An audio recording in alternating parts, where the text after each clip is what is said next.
Hello, we are back live for the Lifestyle Medicine Summit. And I've been so looking forward to the next 2 hours. The reason is because we have two leaders in the field, what we call healthcare 3.0, the kind of healthcare we need to create together, right? And I want to start with Dr. Robert Pearl. Now, I read Dr. Robert Pearl's book, Uncaring, How the Culture of Medicine Kills Doctors and Patients. And I thought to myself, that was last year. Oh my God, how could he write that? That was like, it was so intense, the experience, and then we invited him last year to the summit, and I just love him speak, and just based on his expertise, just speak the truth in such a powerful way, right? So just quickly, Dr. Robert Pearl was the former CEO of the Kaiser Permanente Medical Group in the US. Everybody knows that, biggest national medical group, and basically led 10,000 physicians, 38,000 staff members. He's a Forbes contributor and so much more, best-selling author. And so, further ado, Dr. Pearl, thank you so much for coming back this year. It's my pleasure to be here, and congratulations on another amazing conference on at least 3, if not 4, if not 5 continents. Here we go. Oh, it's all over the place, all over the world. I think 50 countries or something. I don't even know. Great. Now, you're going to talk today about how the system, culture, and society combine to produce clinician burnout. Please. Thank you so much. A couple of things before I start. In terms of my books, All Profits Go to Doctors Without Borders, which is a remarkable charity that everyone should know about and support. Anyone wants more information, you can go to my website, robertpearlmd.com. And I will be focusing on burnout and trying to provide a more broad view, but I'm also going to do 2 other things. Number one, I think that burnout and our failure to implement wellness programs have the same etiology. And I don't think anyone has yet talked about that. So I want to speak about that today in my comments to blend in with what the other great speakers have spoken about for the past 5 days and to the end of the conference going forward. And I also want to give people a sense of what could happen. Because, we spend so much of our time saying what should happen, what must happen, and nothing changes. And so I want to be able to at least offer a view of how it could happen with the right leadership. And I think that that's the biggest piece that needs to happen. I'm going to speak about that, where it might come from, and if we don't lead it, who might lead it, towards the end of my comments. Everyone on, 50,000 people signed into this conference are experts on burnout. They've all seen it. They know about it. They know the problem, the implication has both for the individual experiencing it and for the individual receiving the care from that person. Because when we're burned out, we don't give care that is nearly as good as when we are optimally healthy and feeling well. People know that burnout before the pandemic affected 44% of physicians. And by the way, I'm going to be speaking about physicians because I don't feel as comfortable making negative comments about other specialties, but I feel comfortable saying it about my own and admitting it. But I will say that I think there's a lot of overlap into other specialties. And it'd be interesting in the question and answer and when Jonathan and I talk to see how much we think it does overlap into so many other areas of our profession. But it's not post, but at this point in the pandemic, I'm not sure we'll ever be truly post-pandemic, but probably no longer endemic. What we know from the Mayo Clinic is that may have risen to 60 or 70% of people getting burned out. What we also all know is that if we did a survey and asked physicians, and we know this because people do surveys and ask physicians, what are the reasons you're burned out? They're going to give 3 reasons. The first thing they'll say is we're forced to see too many patients a day with not enough time per patient. Now, not very many doctors, at least in the United States, are forced to see a certain number of patients a day. So what they really mean is that the work we do is not well enough recognized. We don't get paid enough for each encounter, so we have to have too many encounters a day in order to be able to support our family and our own personal lifestyle. The second thing they'll tell us is bureaucratic tasks. And by that, they really mean prior authorization, having to get permission to do the things that they know make sense, and sometimes not getting that permission, find themselves caught in a circumstance that produces moral injury. And then the third part that they'll talk about are the clunky computers that come between themselves and their patients. And I want to stress that all three of these are accurate. None of the three of these did physicians cause. If you want to think of them as victims, you can think of them as victims, although for reasons I'm going to say, I don't want to call them that. And I don't want anyone to think that I'm blaming them in any way, shape, or form. But having said that, I also don't think that they're powerless. And unfortunately, what I believe is happening all too often is that we're approaching burnout in a way that makes us sound like we are powerless to do anything about it. It may not be fair that we should have to, but the reality is that it exists. It's getting worse. It gets in the way of our own lives and our patients' healthcare experience. And if there's an opportunity to do something about it, I at least believe that that's the right thing to do. So that's the mindset that I want to go into. So what do I think is the cause of burnout? You know, if you read social media, a lot of times, often in all caps and exclamation points, what you see is there's this view that there's a human being out there, often an insurer, who are doing these things to us with an intent either to harm us or an intent to do something very nefarious and problematic. And I'm not saying the outcome isn't nefarious or problematic, but I don't think that's the intent.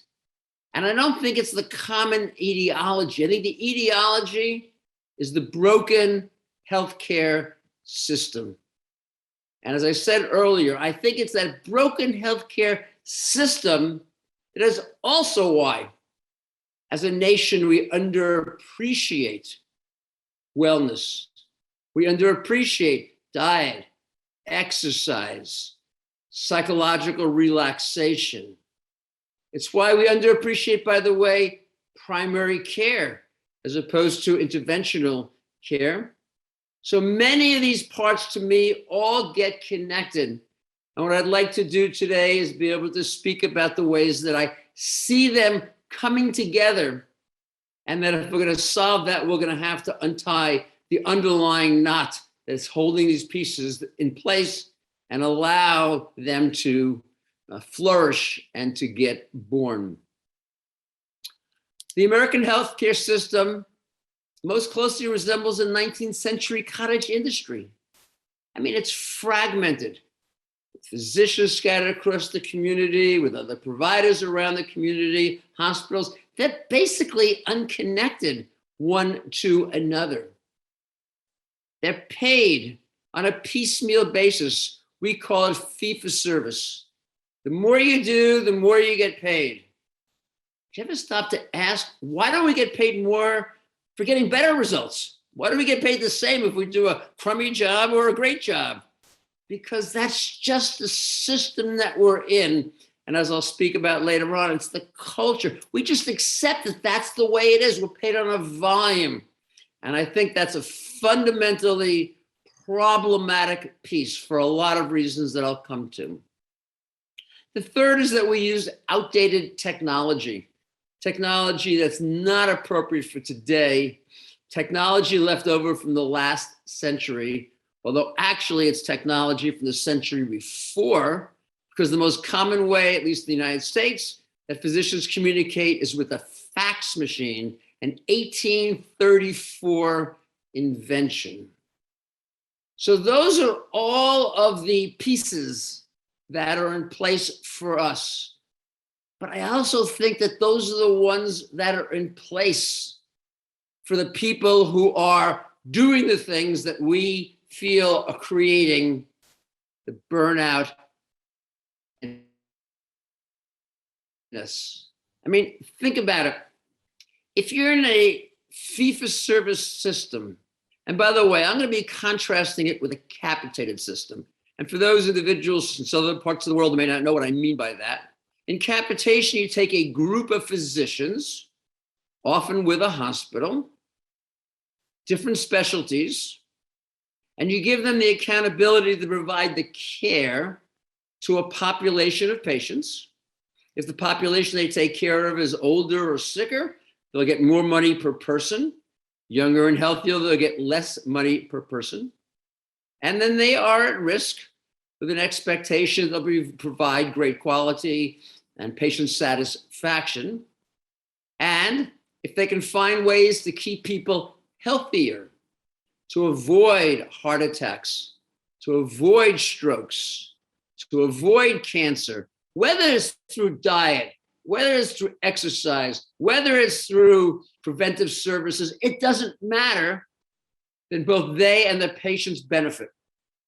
And if they're paid, and if they don't do a good job, then both they and unfortunately their patients pay the price. And so that is the shift that I believe that we need to do to be able to move from fee-for-service into capitation. Now think about this. In a capitated system, no one tells physicians how many patients to see a day. In a capitated system, no one tells them you got to pay a cardiologist twice as much as a primary care doctor. In a primary care system, in a capitated system, if you invest in diet and exercise, nutrition, psychological support, and patients have a better life, develop fewer diseases, have fewer chronic problems, have fewer complications from those problems, guess what happens?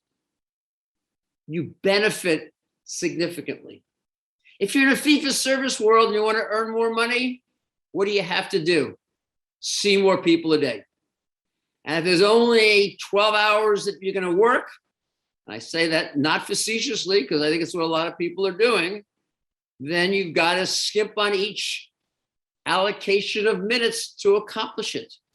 It's not created by someone doing this to us. It's created by a fee-for-service system that generates value by volume. And if you're in a fee-for-service system and you're the one who's paying for it, how are you going to respond when people generate more volume? You're going to stop them from doing that. What do we call that? That's prior authorization. Because particularly for the expensive pieces, you want to make sure that they're indicated, and you more really want to make sure that sometimes they're just not done. And why are the computer systems so clunky? Because they were never designed for patient care. They're designed to be able to do billing and documentation for claims. That's what they were built for. Don't be surprised when they don't work to give patient care. They were only designed in this fee-for-service, broken system of healthcare. Now, I believe that, unfortunately, no individual can lead the change. It's, we're asking too big a process to happen. But I think that groups of physicians are the right ones to lead the change. They could be a bunch of physicians in different specialties sitting in a medical group. Could be a group of physicians sitting in a primary care group. Could be people sitting in a healthcare system. It could even be doctors working in a hospital environment where the admitting physicians are in primary care and the treating physicians are either hospitalists or specialists or whoever would be in the hospital world. It takes these groups of physicians, but these groups of physicians could do it.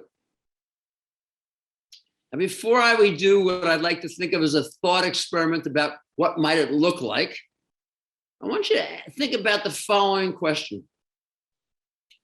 I hope I've made a pretty strong view that capitation at least could be in the interests of physicians and could be an opportunity to avoid at least the causes of burnout that we talk about. Physicians would have this control over how much we pay individuals. Physicians would have control about the structure of the workday. Physicians wouldn't have to go through an authorization process because they're the ones who'd be doing it. Why don't we hear a clamor amongst doctors to move in this direction? We know that a capitated system will encourage all of the wellness and lifestyle improvements that people have heard about all week at this conference. And yet I haven't heard a whole lot of people wanting capitation. And I think the basic problem is that capitation runs contrary to physician culture. And by culture, what I mean, these are the values, the norms, the beliefs that we learn in our medical school and our residency and our training. We don't learn them in classrooms or read them in textbooks. We learn it because we watch and listen to the people senior to us, the chief residents and the attending physicians. You know, if it's okay, I can never resist telling the story of Ignaz Semmelweis, because to me, it is such a powerful story about culture and how illogical culture is, and yet how powerful it is. Middle of the 19th century, he's appointed the head of the delivery service at the leading academic center in all of Europe. It's located in Vienna, Austria. And he's appalled because mortality there is 18%. And he's embarrassed because of the adjacent facility, one run by nurse midwives, mortality is a third lower. At the time, the leading cause of death was puerperal fever, an infection of the uterus spreading to the body, ultimately killing the recently delivered mother. And the etiology was thought to be miasmas, smelly particles coming up on air currents from the streets below. Semmelweis asks himself, why is it that the mothers in our hospital are dying from this disease when the people laboring next door are breathing the same air? And in medicine, often we make major advances by serendipity. And lo and behold, a colleague of Semmelweis's nicks his finger while doing an autopsy on a woman who's just died from puerperal fever. And he goes on to develop a clinical course identical to these women following childbirth. Semmelweis hypothesizes, well, maybe there's something that's being carried on the hands of these physicians, or maybe on the leather aprons they wear to protect their underlying well-pressed three-piece suits. And he says that doctors will dip their hands in chlorinated water and put on a clean leather apron. Within a month, mortality drops from 18% under 2%, 90% improvement, unheard of to this day, actually. He writes it up in the leading journals. He writes letters to the directors of the maternity services across Europe, around the world. And guess what happens? Nothing. Nothing changes. In fact, he's going to be admitted to a psychiatric mental health facility, and in his own hospital a couple of years later, they're going to stop doing it, despite every piece of evidence. And what it is that it just violates the values, the beliefs, the norms of doctors who see themselves as healers, who can't imagine that they're carrying disease. You know, if I ask the people attending this meeting, why is it so hard to get change? You see all these things that make total sense and you can't get other people to do it. I ask you why, you'd probably tell me it's either time or money. There was no time involved in dipping your hands in chlorinated water and no money involved in putting on a clean apron. And those clean aprons, the dirty ones, the more blood, the more pus, the more guts, the more experience. those doctors would no more trade that old apron in for a clean one than the doctors in the long white coats in academic facilities would trade those for the short white jackets worn by medical students and interns. No, it's this culture. And I want to point out aspects of the current culture of physicians. And I'm not going to say they're bad. Often, by the way, culture is great. Culture is what allows doctors to go to the ER in the face of COVID and take care of patients knowing that they don't even have the protective gear they need. They've got to put salads on in place of masks, and patients are going to cough in their face. And they do it anyway because culture is positive and negative. It's both. But part of the physician culture is that we don't take risks. We're very risk adverse, and a capitated system requires risk. Every speaker at this conference has talked about the positive outcomes. And yet in a capitated system, we may promise it, but if we don't deliver it in a capitated system, then we don't get the financial rewards for it. And the positive side of being risk adverse is you don't do stupid things and harm patients. The negative side is that it may take you a lot longer to do the right things. And so we tend not to be willing to take on that risk, despite the fact that we know we could take so much of the inefficiencies, so much of the costs out of healthcare if we could avoid heart attacks through better diet and exercise, avoid strokes through better management of blood pressure, avoid cancer through the diet we eat and the preventive services we get. And yet we still aren't willing to embrace that, to demand that, to be able to benefit from it. We like in our culture of medicine to elevate the individual. We don't like necessarily to be all part of a group. We like to be able to do our own thing, our own autonomy. We don't like to all agree we're going to follow a common evidence-based approach. It's just the culture. It's not good, it's not bad. There are negative sides and there's some positive sides, but it's part of who we are.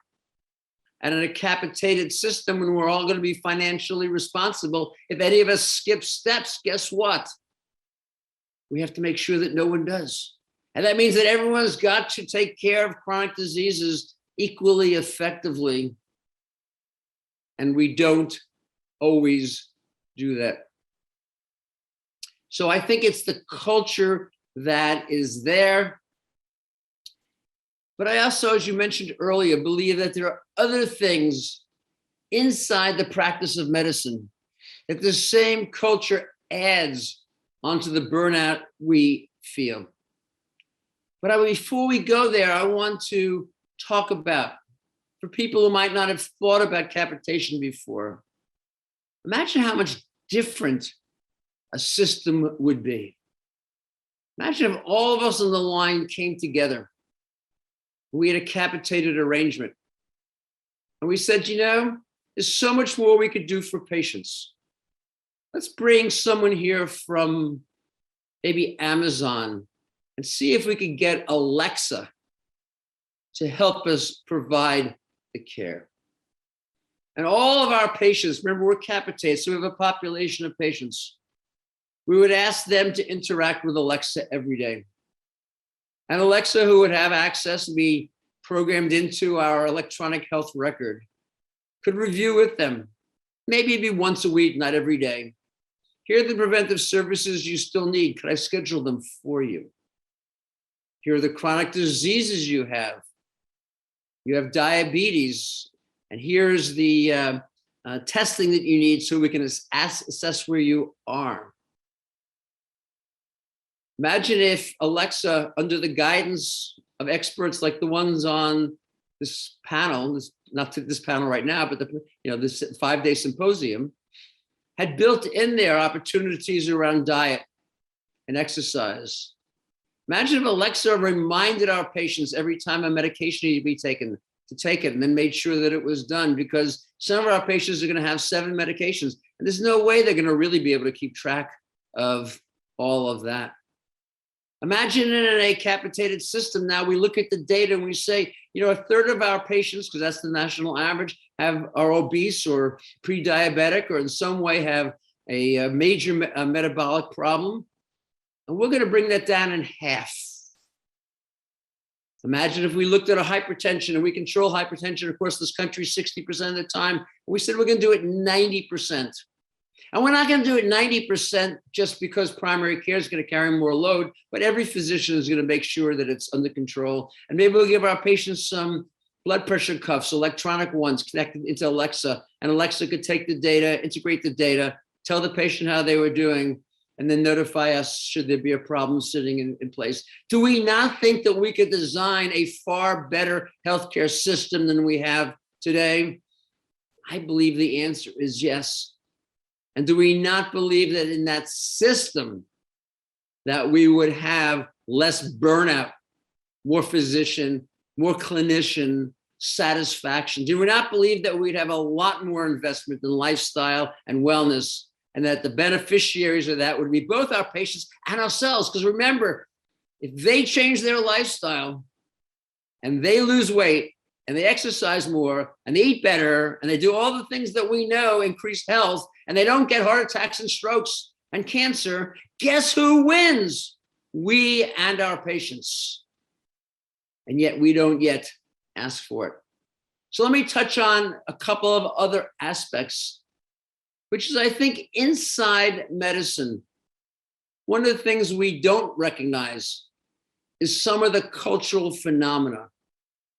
And so we inside medicine have to have an accountability for how we talk about each specialty. And I think that we often degrade primary care, not others doing it to us, but inside, whether it's the surgical locker room or whether it's some other part of the hospital facility, because most of the primary care is being given on the outside. I think we fail to understand that when we value a hierarchy based on fee-for-service, we value intervention in ways that are not always in the interests of patients or the doctors. You know, if I look at the burnout data, overall it's 44%, but prior to the pandemic, the most burned out specialty was urology. That seems strange. Urologists make $500,000 a year, so if not enough money is the cause, they're certainly making good income. And they have the same authorization and computer requirements as orthopedics and ophthalmology, which have half the burnout rate. So how did this come about? And it came about from a historical fact. Around 2010, urologists were no more burned out than orthopedists and ophthalmologists. And the US Task Force on Prevention did a review of the PSA test. And it found that the PSA test, although it found a lot of prostate cancer, that's the prostate-specific antigen, the PSA, it found a lot of prostate cancer. It actually failed to save lives. And so they did a lot less testing for PSA, a lot fewer prostatectomies. And each physician started doing less and less. Their income didn't change, but the procedures they did changed. And then around 2015, research showed that patients who had cancer did just as well with watchful waiting in most cases. And again, the number of cases dropped. And then more recently with the internet, patients have realized that if they go to a specific location that does a lot of prostatectomies, the chances of impotence and of urinary incontinence drop dramatically. And so increasingly, urologists are doing less and less of this one operation. Why should that affect burnout? Why should burnout go from the bottom of the pack to the top of the pack because of this one operation, when I've told you it doesn't change the income? And this is the crazy hierarchy of medicine. You see, we elevate the physicians who do the really cool things. And there's nothing more cool than a robotic prostatectomy. It is a video games on steroids as the surgeon sits back there in this big chair and moves arms and levers, and 8 different robotic arms move. And when you stop doing that operation, your respect starts to drop. And Sir Michael Marmot has shown the relationship between your position in the hierarchy and your level of fulfillment and satisfaction and fatigue, and they all become worse. Exactly the symptoms of burnout. And I think that that's what we've done to primary care inside our specialty. We have devalued the contributions they make. We have devalued the importance of wellness and lifestyle, not the people at the conference, but as a profession.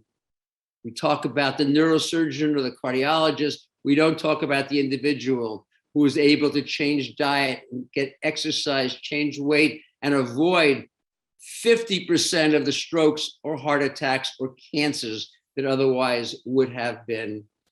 And in our capitated system that's physician-led, we're going to do that. We're going to change that so that the hierarchy reflects the contribution to saving lives, because we know that adding 10 primary care physicians increases longevity 2.5 times more than adding 10 specialists. So we'll make it different because we're going to tie it to something that we value, which is saving human lives. The other thing that was interesting to me, and again, I think in a capitated system we could address it, but it wasn't addressed over the past 2 years, is if you look at the current burnout rate, who's the 2 specialties most burned out? ED and critical care. Does it surprise anyone? When you're watching patients die every day, when you feel helpless to be able to intervene, when you feel overwhelmed, when you're unprotected? No, this is the outcome you would expect. We would have predicted it. The third and fifth, with fourth being urology, but third and fifth is OBGYN and pediatrics. Now that's a surprise. Why should they be third and fifth? You know, they didn't see a lot of COVID. They didn't have a lot of patients die. What's going on? How is it possible that these specialties are so burned out? And by the way, they're making more money now than they did before COVID, so it's not money either. And the answer is these are specialties dominated by women. And COVID was terrible because schools were closed. And who bore the burden of staying home and educating the children? Who had to add another job onto the jobs that already existed? It's the women physicians. Those are the physicians in OBGYN. And in our capitated system, we could adjust for this. We could figure out how do we want to distribute the income so that we can support not just each other, but support the families to have a broader lifestyle view. So what's going to happen if we don't lead? And someone else is going to lead. And I've been writing a lot about the entry of the retail giants into healthcare. I've written about the fact that there's a short game, middle game, and long game that they're playing. And these are the giants that are Amazon, that recently acquired One Medical with its 188 clinics, and it's almost 1 million patients in 25 geographies. These are the CVSs of the world that had previously acquired Aetna and now acquired a company called Signify with 10,000 physicians doing virtual and in-person home care. This is Walmart that signed a 10-year deal with United Healthcare. And my view is they are prepared to take over healthcare. I didn't say they're going to succeed, but this is their vision. They don't do things small. That they realize they have to have in place a pharmacy, a delivery system, and an insurer. For Amazon, the pharmacy is PillPack. They acquired 5 years ago. They have licenses in 50 states. Now they have One Medical. They'll be expanding. And I think for the insurance piece, they're going to have not a typical insurance, but the so-called self-funded. People in other countries, insurance is paid by the government. The United States is almost always paid by an employer outside, if it's not going to be government funded. And sometimes the businesses buy insurance and sometimes they do it directly. This is self-funded insurance. CVS already has that in an insurance company. They already have the pharmacies. Now Signify adds some more docs.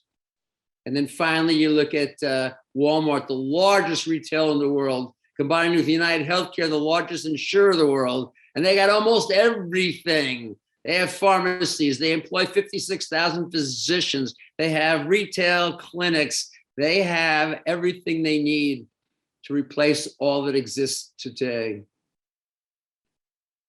What will be the impact on burnout if they take it over? I don't know. It's actually a weird way that I think it could be less burnout than exists today, because I think they're not going to put in a fee-for-service world. They're going to move in their middle game into a capitated system of care and then ultimately replace the fee-for-service system with a capitated system. But I also believe that it's not as good as if physicians lead the way and clinicians lead the way, and they make the right choices, and they make the right choices not based upon the dollars that are going to be generated as profit, but generated on the impact that it has on patients. But that's only going to happen if we lead the way and we evolve the culture. One last couple of comments, and then I'll turn it over back to you and to Jonathan. How many of us would want to go back to the good old days of medicine? Now, at first glance, that seems like a really strange question, because we have this view that somehow medicine in the last century was so much better than it is today. Doctors were so much happier back then. But first of all, I'm not sure that they were that much happier. I'm not sure that they worked any less. I'm not sure that their relationships were better. Things were very different back then. But one thing I know for sure is they didn't have the technology that exists today. They didn't have the therapeutics that exist today. The healthcare system of today was designed around the problems of the past.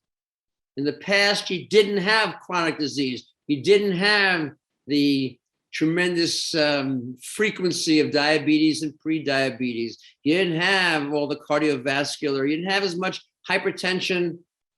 You also didn't have very much that you can do. The system worked when all it was taken care of was appendicitis, when the treatment for a heart attack was spend a week in bed in a hospital to make sure that there was someone there to resuscitate you should you have a ventricular arrhythmia.